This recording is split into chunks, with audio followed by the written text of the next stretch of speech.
what happened in those 600 presentations? What were you doing wrong that you eventually figured out how to do it right? The biggest learning curve is just knowing how to sell. I was going out there and my whole pitch was like, I'll save you money. Nobody cares about that. I started shifting away from talking about payment processing to them, started talking about the hardware and digging on the pain points outside of just, that they're overspending, but digging on the pain points of how their business is running with their current system versus how it could be. And that's when people actually would start to listen to me.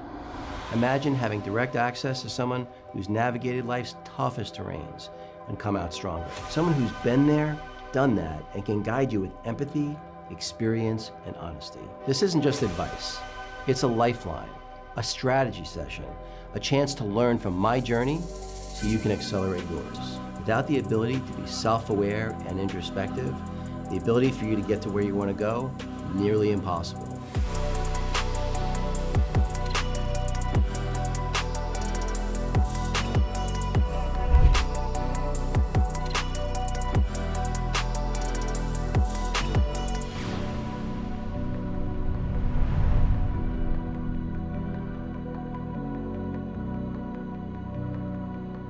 Hey everybody, welcome back to the David Guttman podcast. If you find this content useful, please like, subscribe, and share. Really excited for my guest today. We've gotten to hang out a few times now. Seve Ortale, am I saying that right? Yep. CEO and founder of Wave Payments. But before we get into that, I want to go back a little bit, kind of growing up, what your folks did, kind of what put you on the entrepreneurial path. And I think you've taken at least a few side turns here and there. But let's start there if you don't mind. Yeah. So I'm actually really lucky growing up. I know most people don't grow up with parents that are pro entrepreneurship, but I actually did. One of very few people that can say that. But yeah, I mean, my dad's been in business for a while. I grew up sitting in the back of his car, listening to board meetings when he's on the phone and, just hearing business all the time. So always knew I wanted to be an entrepreneur. I just didn't know what. So yeah, I actually did go to college. So you're thinking, I want to be an entrepreneur, but let me get a degree in philosophy. Yeah, exactly. So yeah, I figured why not. I actually didn't even mean to get the philosophy major. I sort of fell into it because I meant to go finance and declared it too late and it was full. So I was like, well, I like Jordan Peterson, so why not? Why not take this on? And I'm really grateful I did. So yeah, I mean, and sort of just went from there. And yeah, I think obviously in any form of business, you have to know how to sell, and all philosophy is reading arguments and writing arguments, and that's all sales is just arguing nicely. Huh. I never heard someone say that, but now that you say it, it actually makes a lot, because I always talk about sales is really persuasion, right? Mm-hmm. And I guess if you're trying to get someone to your philosophical point of view, you're trying to persuade them Making to a come case, onto your, right? Yeah, no, that makes a lot of sense. So what did your dad do specifically? Was he an entrepreneur, or he just was in corporate America, helping grow someone else's business? Yeah, great question. So that's always that's kind of been a funny joke growing up. It's like, so what does your dad do? It's like, how much time do you have? So he got he started on Wall Street in the 80s. He was selling junk bonds, a couple different banks he worked at. But then after that, he sort of went into like private equity. He'll do anything from real estate deals to being on the board of companies to even crypto. So basically anything and everything. Wow.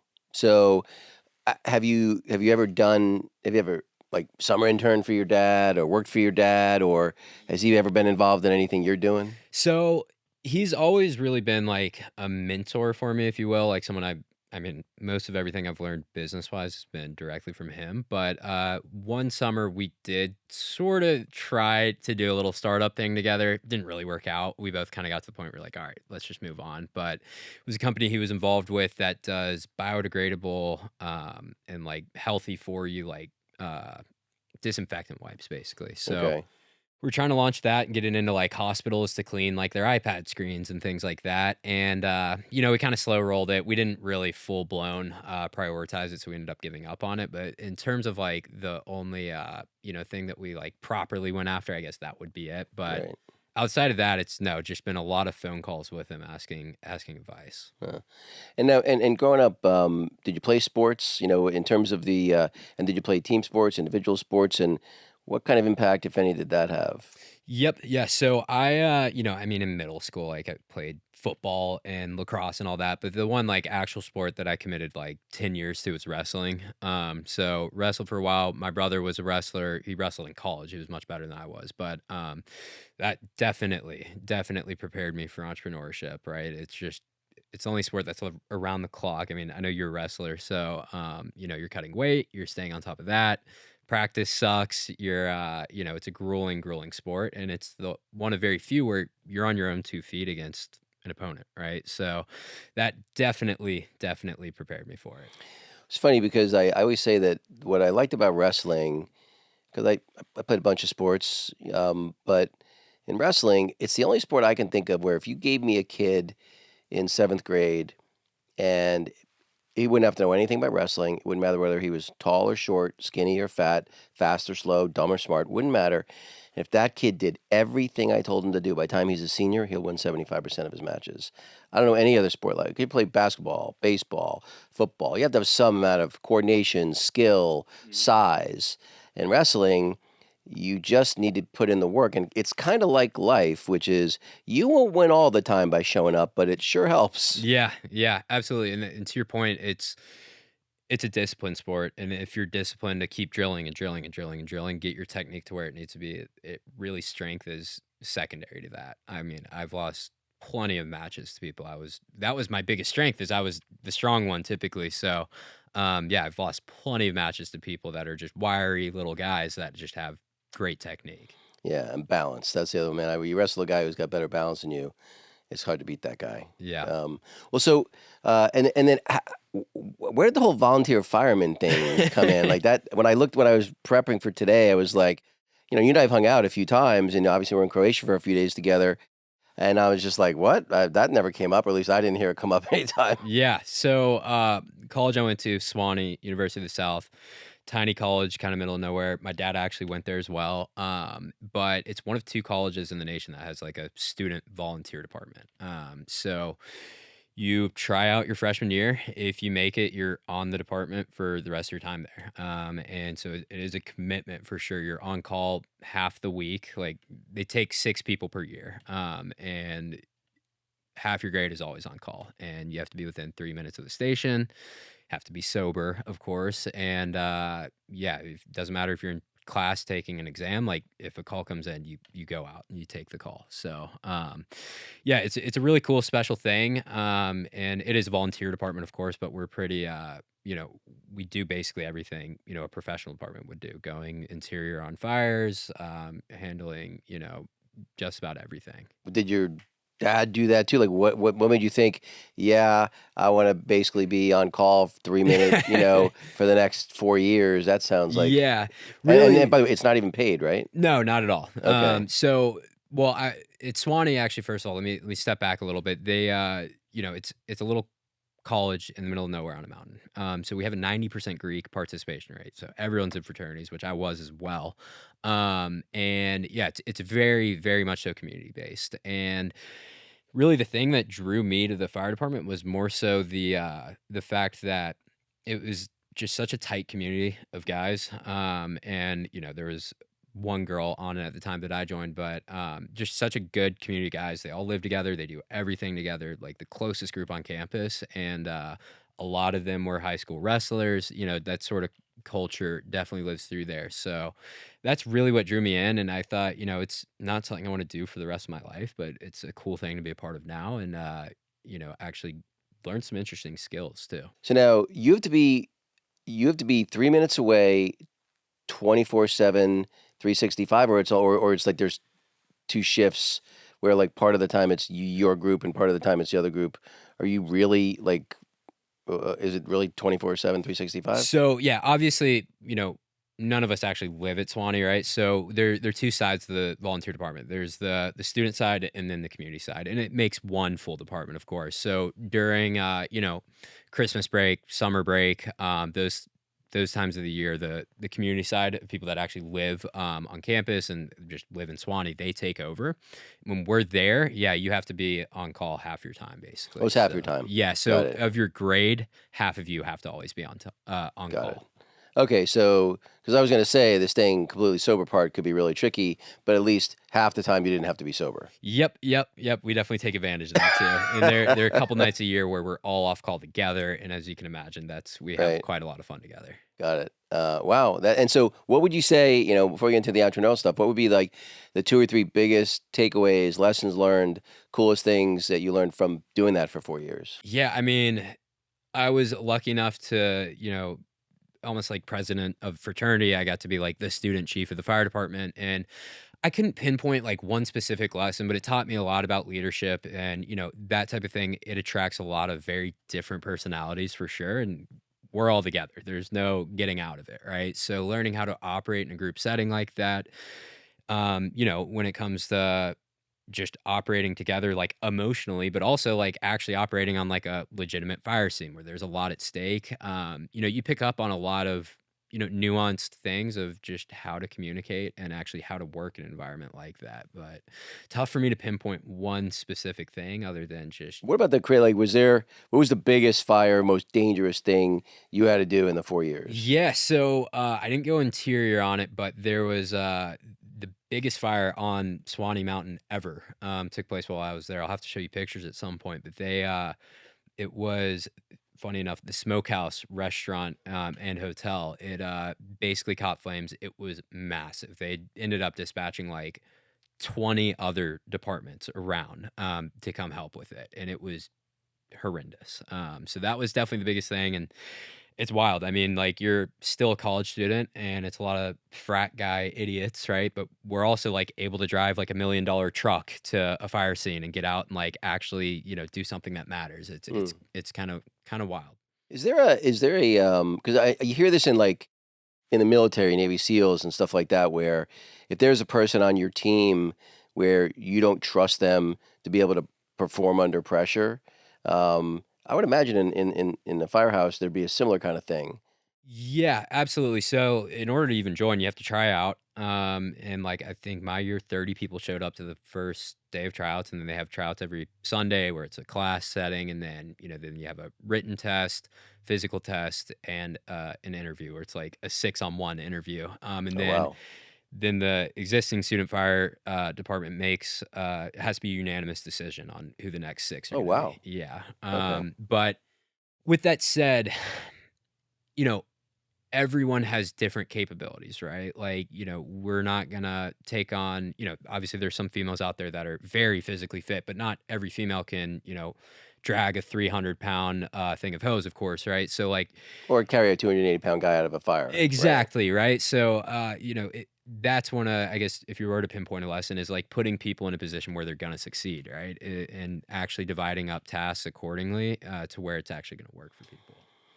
All right, so you finished college, you had a philosophy degree, you got 4 years of being a firefighter under your belt, and now you're like, okay, what am I going to do next? I mean, what was the process in terms of how you were going to think about what you were going to do post college? So yeah, actually, so as I said earlier, always knew I wanted to be an entrepreneur. And like by the time senior year started, I was like, well, let's go ahead and start on something. So the idea that came to mind was actually funny enough, it wasn't payments, not what I ended up getting into long term, but it was I did a bunch of research on a lot of things and found a European tokenization company that would basically you could work with and you could sell rings like that you'd wear on like your finger and you could put a tokenized version of your credit card into that ring and you could use that ring for tap to pay through just an NFC chip. So that was the whole thing that I was going to go after. I actually named it Wave Pay. Oh, So we pursued that. I spent like a full year building it out, making the website,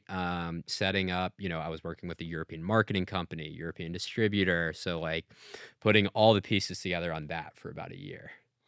what happened with that? Yeah, so that was the plan for when I graduated, right? Right. So basically had all the pieces together, graduated and was like, all right, this is it. This is gonna work. And we started spending money on ads. Nothing came back. Like we had like a negative ROAS. So couldn't get any sales. I do think like it would crush in the US, but for whatever reason, the European market just didn't really care for it. Hmm. But the US banks won't allow for it. So Basically just kept spending money, and trying to make it work. And, eventually it just got to the point where I was like, all right, we're going to have to like slow down here. And, try some other things. We were talking about it earlier, social media or marketing with like influencers. We kept really trying. Nothing was working. So got lucky. My dad was golfing with a family friend one day who had made a lot of money in payment processing. And, we had actually kind of briefly consulted with him a little bit on the whole thing, his experience in payments. And he was like, hey, why don't you just get Seve selling payment processing? I know 20-year-olds making 30 grand a month doing it. So ended up doing that. And I was convincing myself it was going to be a side hustle, because I wasn't ready to give up on what I just spent a year on. And, yeah, that took off from there. So maybe talk a little bit about, because I know one of the things, the only thing I learned of any value in business school, and quite frankly, you can give this wisdom to someone in 5 seconds, is ignore sunk costs, which is really hard to do. So you have a year into something, you got the website, you got the business card, you're feeling proud of the thing you built, and then no one shows up to buy, right?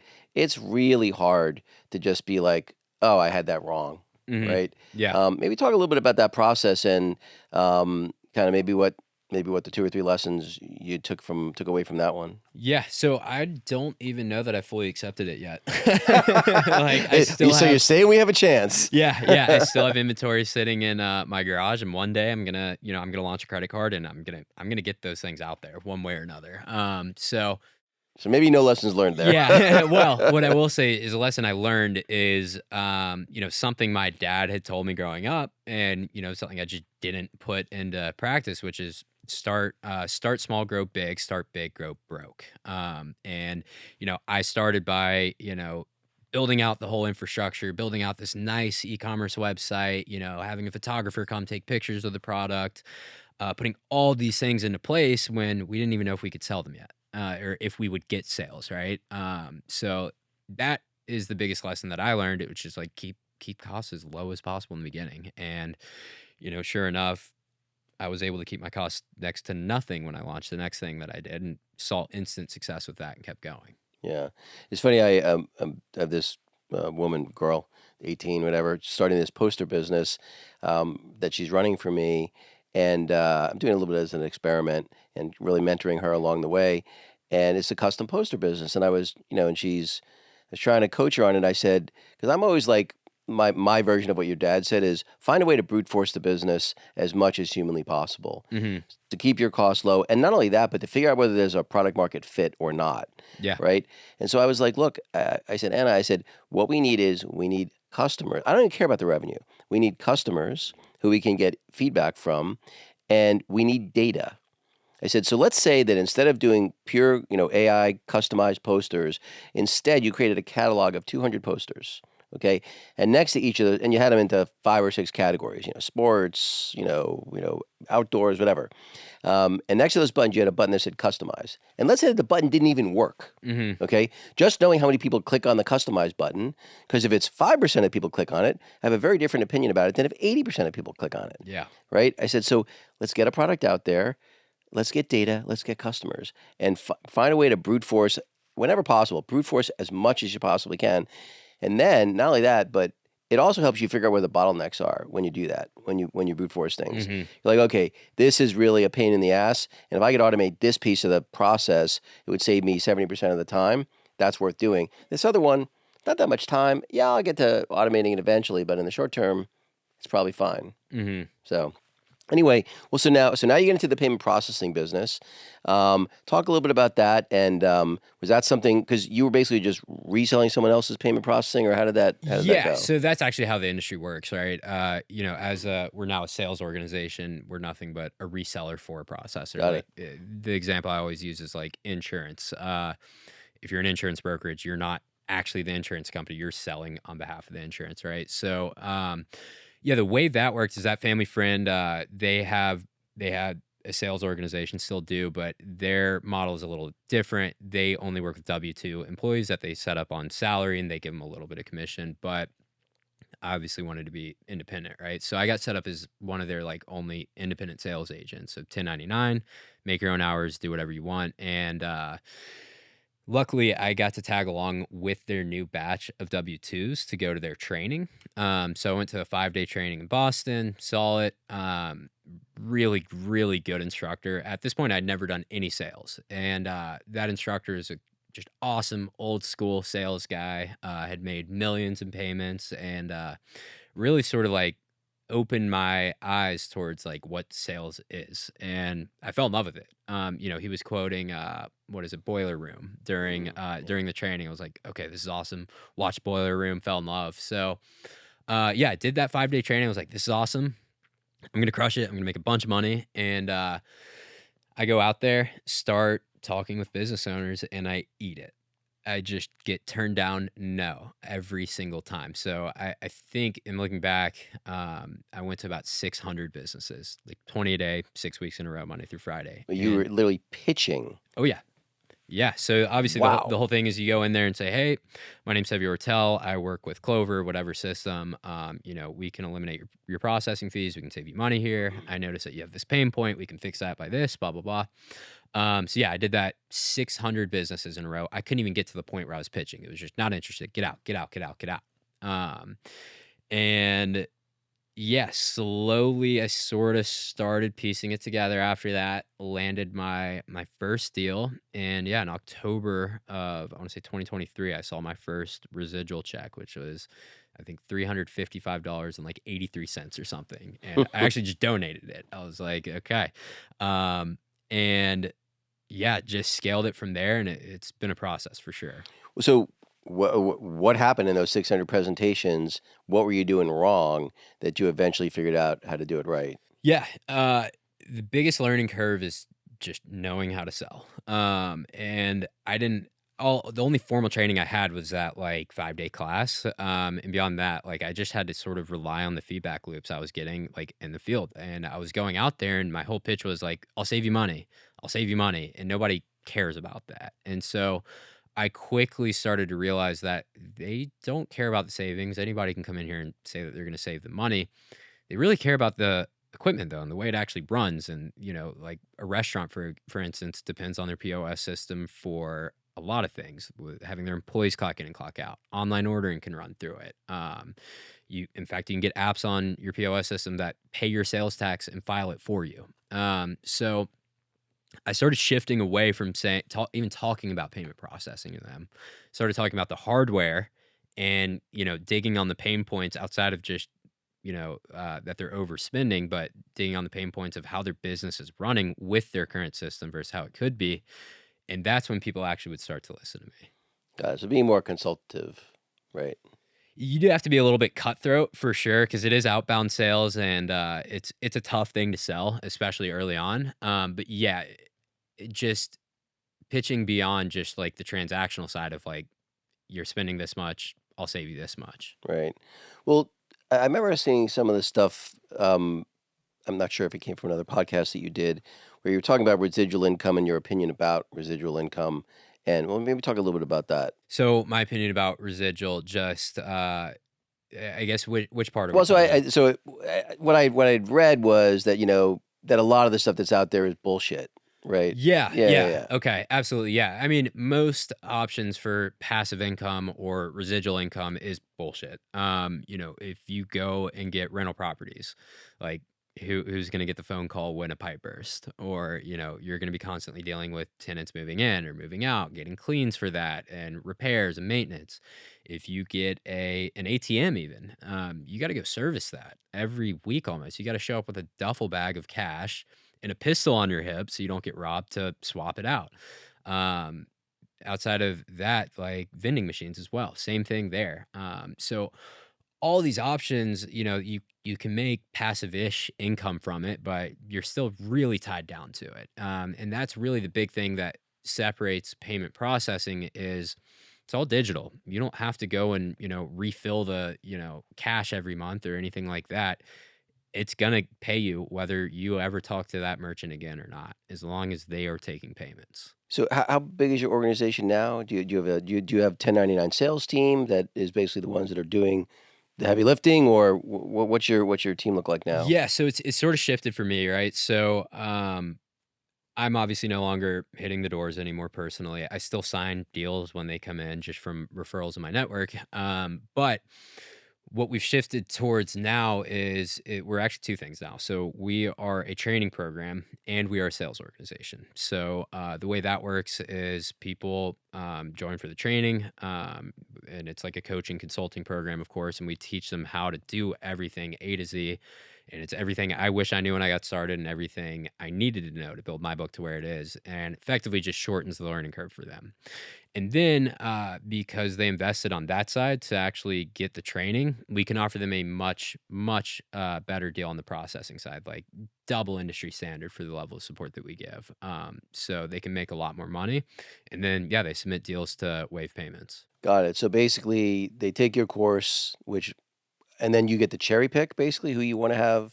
No, everyone that goes Okay. through our training ends up putting on deals with us. They don't Okay. have to, Right. but we're just able to provide them with such a good deal. It makes And what are the economics that allow you to give them a better offer there than they could get elsewhere?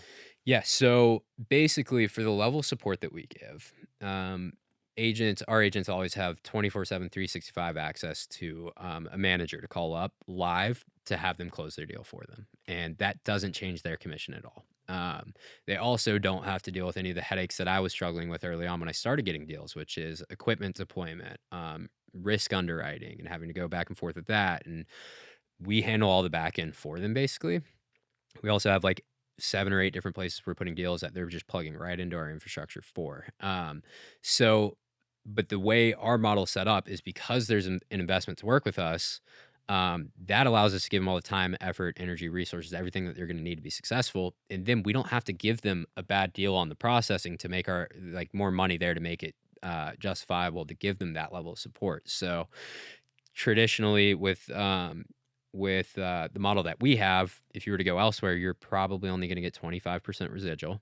You won't get lifetime residual. You'll get it for X amount of months. You won't have the ability to sell your portfolio, your book of business for a multiple. With us, you're going to get double that residual. You own your book of business and it's lifetime as well. Wow. So you get 50% residual lifetime. Wow. And so like if someone is doing well that's under your program, what might they be making a year? So we actually just filmed a podcast with Josh Salzman. Now, I want to preface this. He's like the 0.1% of agents, right? My Right. COO has worked with thousands of agents. He's been in the industry for 12 years, and this is the best results he's ever seen. And in 3 months, he got to 30K a month in residual. Okay. Wow. And that you have to take that in context a little bit because that's residual. It's almost worth like 4 times what you're actually getting because he can do whatever he wants now and he'll earn that forever. So that's the top 1% of 1% results we've seen. But you know, we have plenty of people that come on and they're like, hey, I like my job. I don't plan on moving away. I just want my mortgage to be covered. And, you know, they can get there in, you know, a couple months, whatever, and do it as a side hustle. So it really depends. For me, it took me like 6 months to get to about 8 grand a month and Okay. about a year to get to like 25K. And that was you doing that full time. Hmm. Okay. Yep. Wow. Wow. It's really interesting. So, what's your dad think of your business? He loves the residual income aspect of it. Yeah. Right. But you know, so I obviously have a lot of overhead now because we've scaled beyond, you know, team of one, Seve out there closing deals. And yeah, he gives me a hard time about it. For sure. He's like, I don't understand why you don't just go back to selling this on your own. Like, Right. you know, there's definitely a bigger vision at play here. And yeah, I mean, I have a lot of overhead, but you know, it's a different ball game now. But Let's talk about that vision. So, where do you want to take this in the next 3, 5 years? Is it something you want to plan to for an exit at some point in the future, and then do something, in a different space, at maybe back to your ring business? yeah, yeah, that's funny enough. I mean, a couple things I'll say to that. Obviously, want to build out sort of an ecosystem around it. I don't just want to be a sales organization closing deals all at all times. I want that to be a part of the operation, but you know, right now we're building out residual commission software for other ISOs if they want to use it, because residual commission's a nightmare to pay out. Every month I get a report with like 1,000 different line items, and I got to connect that to the right person and pay that out. So we're launching that. And then, there are a couple routes we can take beyond just that. We may become a PayFac or, end up ultimately going the Sorry, PayFac. What's that? payment facilitator. Okay. So like merchant of record, basically we get to underwrite our own accounts and onboard them however we want, but may take that route. We might even become an acquiring bank. Who knows? But, I'm only 2 years into this, and, in 2 years have gone from knowing nothing to having 300 agents in a sales organization. So Wow, I'm 300. not writing anything off just Yeah. yet. Okay.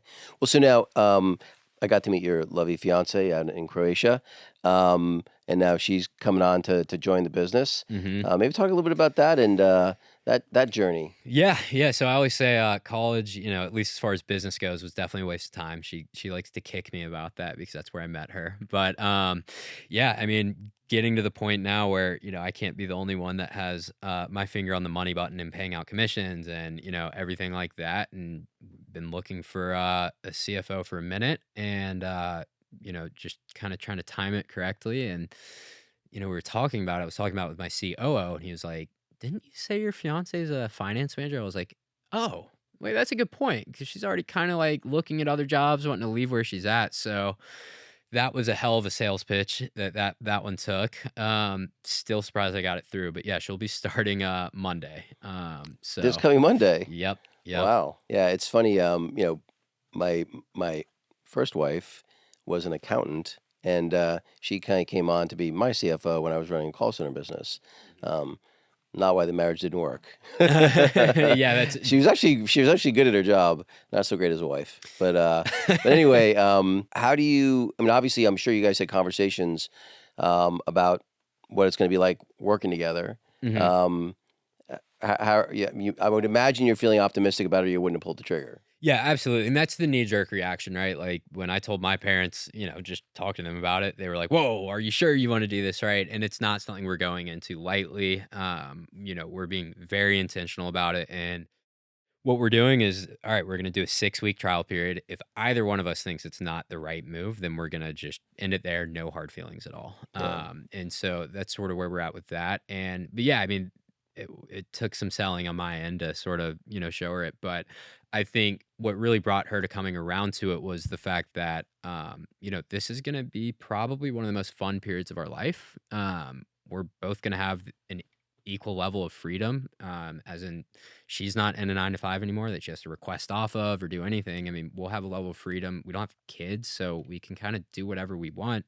I really kind of laid it out there. I was like, these are going to be the golden years. I don't know if you know that yet. These are going to be the good Right. old days. So, How old is she, by the way? Is she the same age as you? she basically? is born in 2001. So Okay, 2 got it. years Okay, older. okay. Mhm. Yeah. I'm 2 years older, but, so yeah, I think that was big. And, yeah, just sort of the realization that we're going to have the same level of freedom. And I think she sort of realized she was ultimately, it was like, okay, wait, I'm actually going to be a better wife because of this. And, I'm actually going to be contributing to our financial future because she wants to be a stay-at-home mother and I want her Right. to be that. And her working in event planning is awesome, but that's not really gonna 5 years from now it will not have made a difference. Well, how was the salary negotiation? Oh, very simple. Actually, so I mean, basically, it's I'll take on all costs, and you get a fun money stipend every month just Right, to right, do right. whatever you want with. Right. So Got it. she Okay. probably could have gotten me for more. So let's hope she doesn't watch this. Yeah. How long have you guys been engaged? Relatively recent, the engagement, right? Yeah, we got engaged in end of March. Okay. So Now you and I talked about this a bit. I think from the couple of times we've hung out but I always say that I think by far the biggest blind spot successful men have is their romantic relationships. mhm. Why do you think you didn't succumb to that? When you say didn't succumb to it, what do you mean by Well, I that? mean, like, you guys seem like you're a happy couple. You're going to be working together. Most successful men that I know, their blind spot is their romantic relationship. And, look at Jeff Bezos, look at, Yeah. Elon Musk, look at, Steve Jobs, look at, Mhm. their romantic part of their life is a shitstorm. Yeah. as Yeah. and guys that remain single that are successful, especially as young as you became successful, where you've got a lot of disposable income. You do some really stupid shit. Yeah. Yeah. Fair enough. To that, I'll have to sort of give some context about how our relationship started. Obviously, we met in college, and I had been single for like a year or two before she come around, and I was in college, a young guy. I was a little bit wild, and Firefighter. yeah, I was ready for a relationship at that time, and Addie, like the second time of hanging out with her, she asked me what my non-negotiables were in a relationship. I was like, you can't have guy best friends, you can't Snapchat a guy ever, you can't talk to guys. Like, Right. and hers were, uh, one, you need to have a relationship with the Lord. Two, you need to have a good relationship with my family. And three, no drugs ever. And I was like, yeah, I need to keep you in my life. Right. So Right. to an extent, she really cleaned, I don't want to say she cleaned me up, but she gave me a reason to clean myself up, right? Otherwise, single savvy, I'm going to, be a wild boy. And because of that, I owe a lot of my success to her. And I wouldn't have been successful, I don't think, without her. Hmm. So I think, putting the relationship, that's what has allowed me to be successful. So, I mean, just keeping it in that light, you know, keeps me, putting it first. Got it. Well, so interesting segue then, since you brought it up. Talk a little bit about your spiritual journey, your relationship with God, and so forth. And was that something that's been true most of your life, some of your life? It's something that's relatively new. Yeah, so I grew up Catholic. I went to a Catholic lower school, and I had nuns as my teachers. So, and they were not very nice, but grew up around it, mass every Monday at school, and got burnt out as most people do. And what obviously started dating Addie, that sort of brought it back in for me. And then, as you mentioned earlier, I was a philosophy major and took a class, the hardcore Catholic professor, really good guy, military vet, and it was epistemology. And we studied logical proofs for the existence of God in large part. And we also studied arguments against it as well. It was very even. He was very good about that. But having seen all the great arguments, whether it was Descartes or whoever it may have been, I walked away from that class with conviction that, okay, not only does God exist, but God has to exist, and there's no other logical explanation.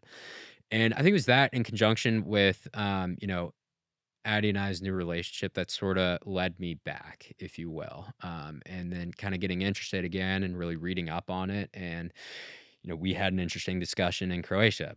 By nature of me being a philosophy major, I like those sort of discussions and arguments and the going into the weeds on those types of things. So really just rabbit holed it. And that sort of brought me back to where I'm at now.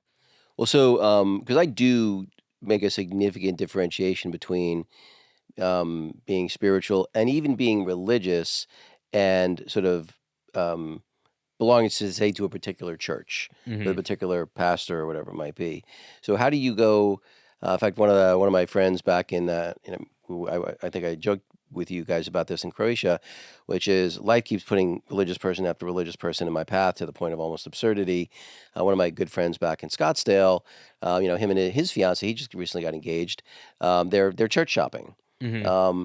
So is that something? Are you guys in the process of church shopping? How do you think about that process? Because the part I struggle with the most is because I do go to church from time to time. Sometimes when I was in Miami, a woman that I mentor, she encouraged me to go to VU Church with her, um, and it's just sometimes like when I really do try to keep an open mind. I swear I do.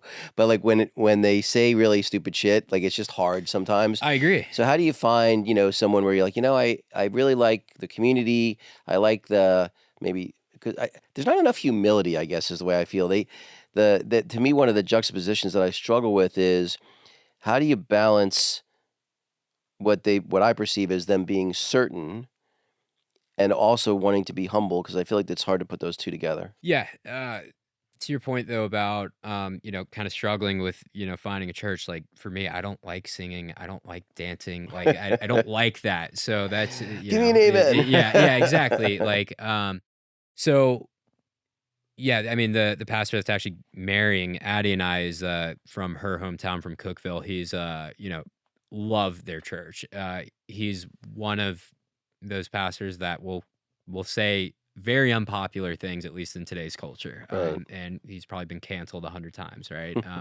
Which I can respect that. I think that comes from his conviction, but he's also humble enough and has a level of humility to where one of his favorite things to say on stage is "I sucketh." All right. It's just like, oh, I'm terrible. I'm a hypocrite. Like, and I'm well aware of it. And he was a drug addict back in the day. And that's sort of his testimony was that God really sort of cleaned him up and brought him back. But it's tough finding a church. Like we still, we've gone to a couple in Nashville, haven't really found it. But at the end of the day, I know there was a Catholic pope that said, outside of the church, you can't have a relationship with God. I don't subscribe to that notion at Right. all. I think, you can be a follower of Jesus Christ and not be religious. In fact, he was the anti-religion. Right. So that's at least how I grapple with it.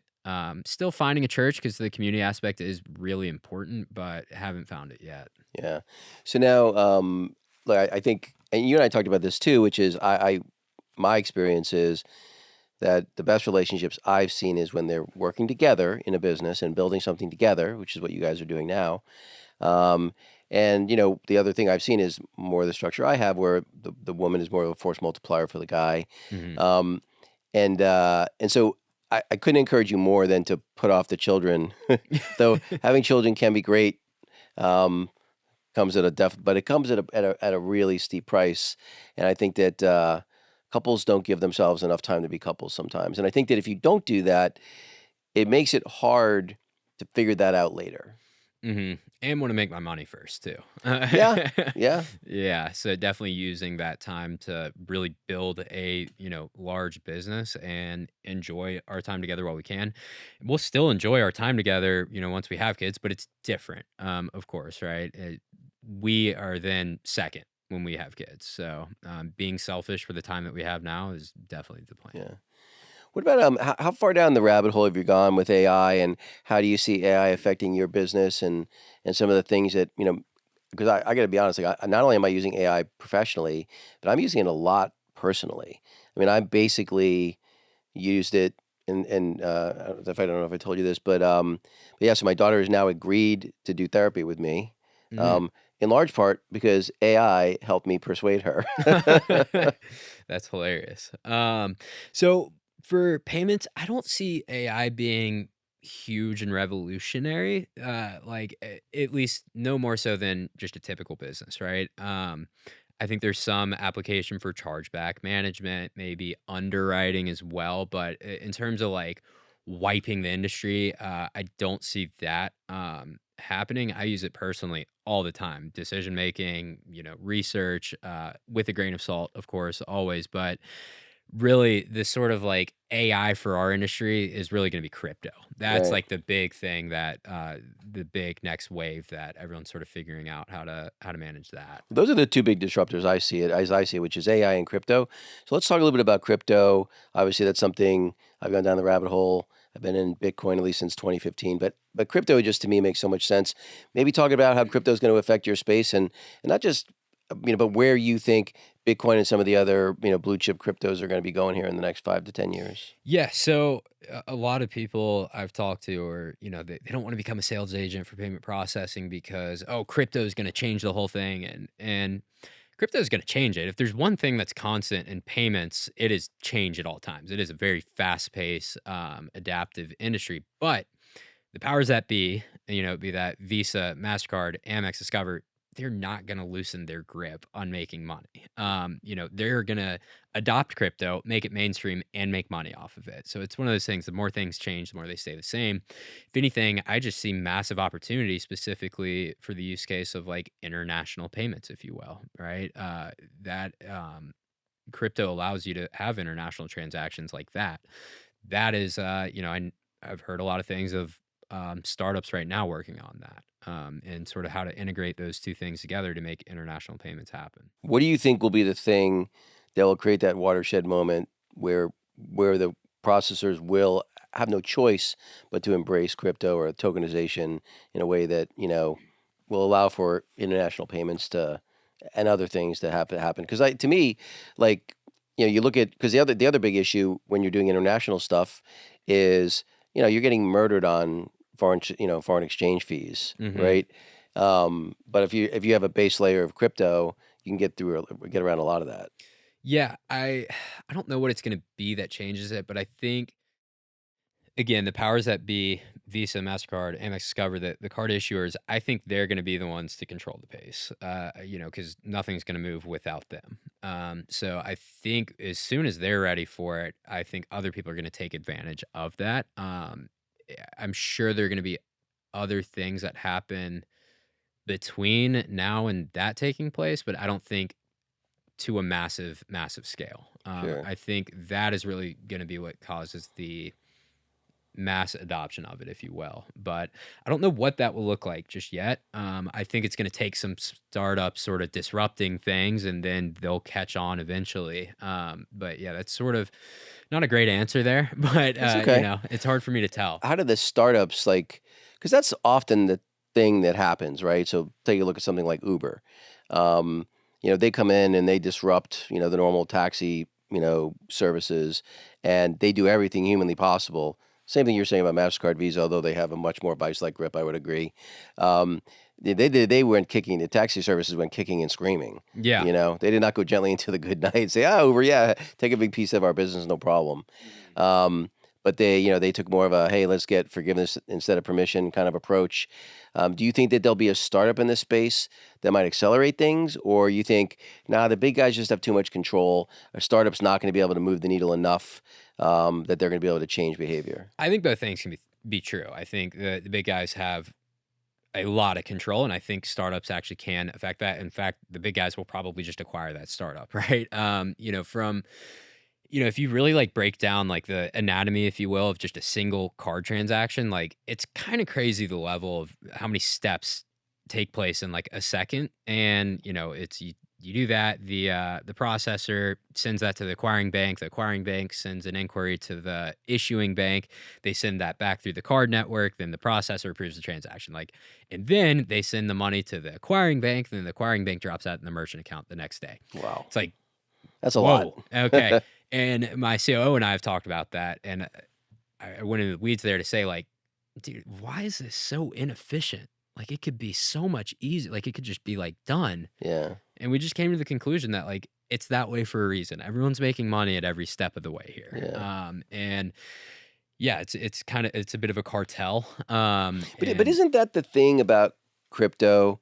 Smart contracts as an example, right? So you take a smart contract, the concept of an escrow account, right, only exists because there's no other way to do it. But now with a smart contract, you can effectively eliminate the way an escrow account would work, right? Mm-hmm. And ultimately, that's at least the promise of a lot of the cryptos and the tokens is we're gonna make something that's currently very inefficient much more efficient, because that's ultimately what happens is all these middlemen are taking a piece of it. Mm-hmm. If you eliminate the middleman, in my example, the escrow law firm, right? They're taking a piece for something that could be fully automated with crypto, with a smart contract. Mm-hmm. You don't think there's a possibility of, hey, here's this inefficient mess. Here's a clean way to doing it. We eliminate 2 of the 4 middlemen, and now the remaining people make a little bit more money. It's way more efficient, harder to hack, blah, blah, blah.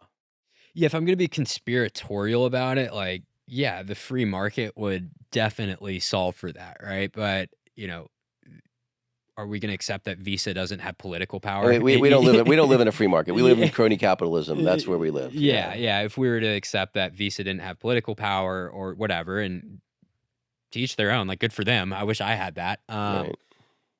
I think that, they can kind of control the game a little bit. And, even the crypto startups or whatever, they're going to make money on it, right? And it's going to be the same game ultimately. They're going to find a way to make money on it, and it's the more things change, the more they stay the same, really. So obviously, the blue chip of all blue chip cryptos is Bitcoin. You've got all the Bitcoin treasury companies, MicroStrategies, and all the other ones that are popping up. And I think I heard you mention your dad starting in junk bonds. I would argue that Michael Saylor is the Michael Milken who created junk bonds of today. Mm-hmm. But in the 2 other ones the 2 other big use cases where I think a winner has not yet been clear, and I'm curious who you think the winner will be. Who's going to win the smart contract war? Do you think it'll be Ethereum? Do you think it'll be Chainlink? Sorry, not Chainlink. You think it'll be Solana and Cardano? And which of the ones do you think will win the smart contract war? And who do you think is going to win the banking token war? You think it'll be XRP? You think it'll be Chainlink? Like, who do you think will win those two wars? I'm surprisingly actually like extremely ignorant on crypto, and at least in terms of like the mechanics of it and how all of it works. It's something I need to work on to give you a better, more educated answer there. What I can say is our family is involved with Figure Markets or Figure Technologies. I actually interned there summer before college, but we're taking a bet on Figure Hash token. We think that's gonna beat out Ethereum. So that's sort of where at least my head's at, not Okay. knowing very much about it. Right, I've sort of stayed my lane for a while, and as crypto is becoming more and more adopted, that's something I'm looking into deeper and deeper. But at the moment, I couldn't tell you outside of that. I'm just trusting the Figure Hash token. Right. Okay. And I'm just like, hey, dollar cost average into Bitcoin, kind of hard to screw up if you do that. Yeah. Well, so let's talk a little bit about. I'm curious, as an entrepreneur, having had a great deal of success very early in your career, how do you think about ego and humility, both in yourself and in the people you try to bring into your organization? That's a tough one.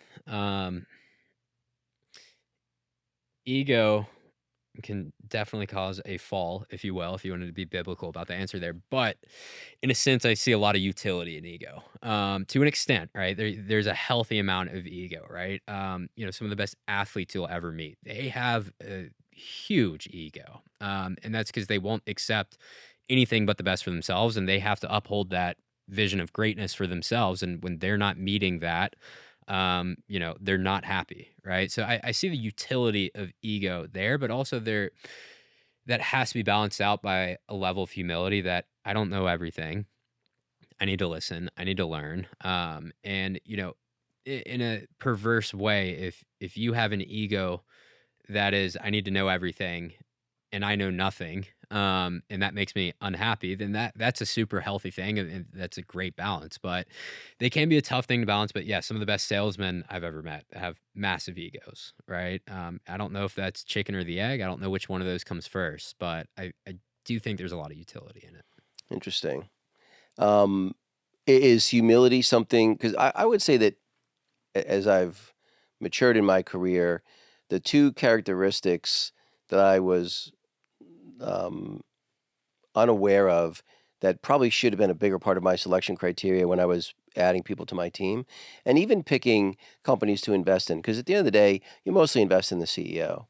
Mhm. And the two qualities that I didn't look for earlier in my career they're my top two that I look for now is humility and curiosity. That if there is a CEO that doesn't have both of those, I would never invest. And so I'm curious how you feel about humility and curiosity as characteristics to look for, and also, are there other ones that you are really important when you're looking, or whether it's to make an investment like in fan basis, or Mhm. to look to bring someone onto your team. I'll say this: I don't know many unsuccessful people with a huge ego.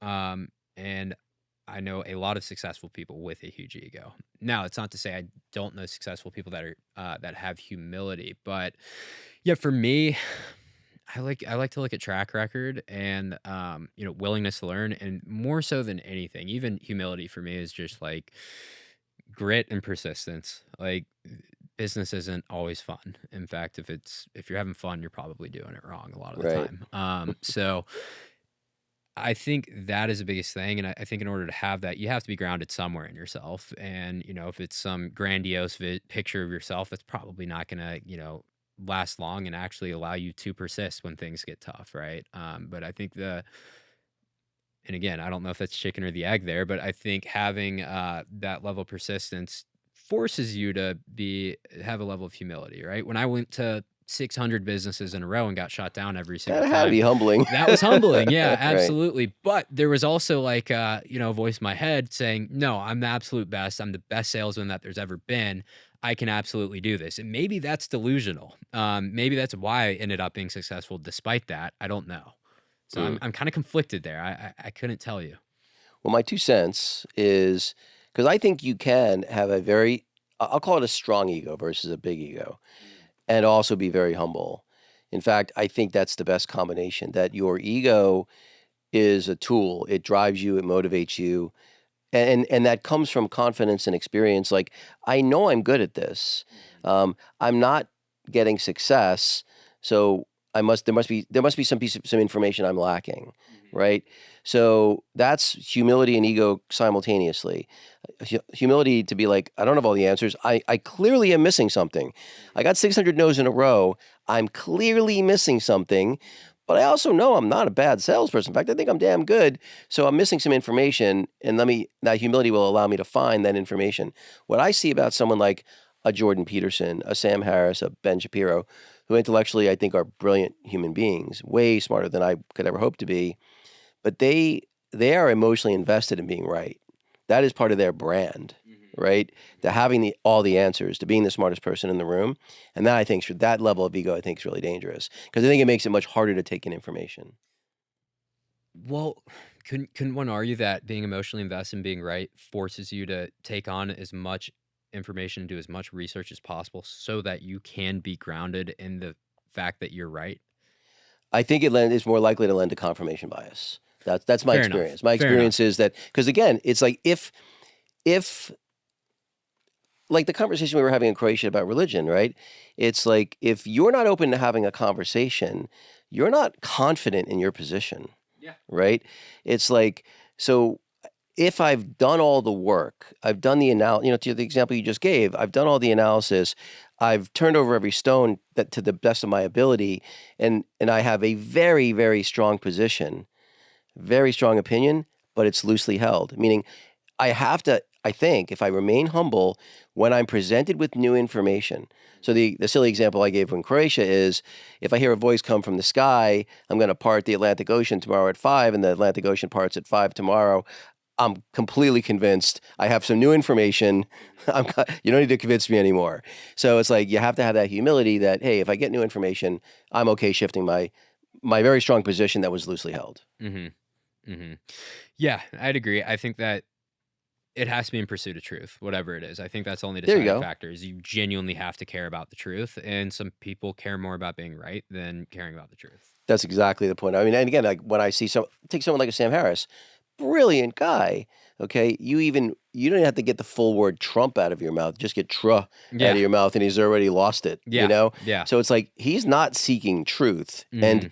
but he thinks he is. Mhm.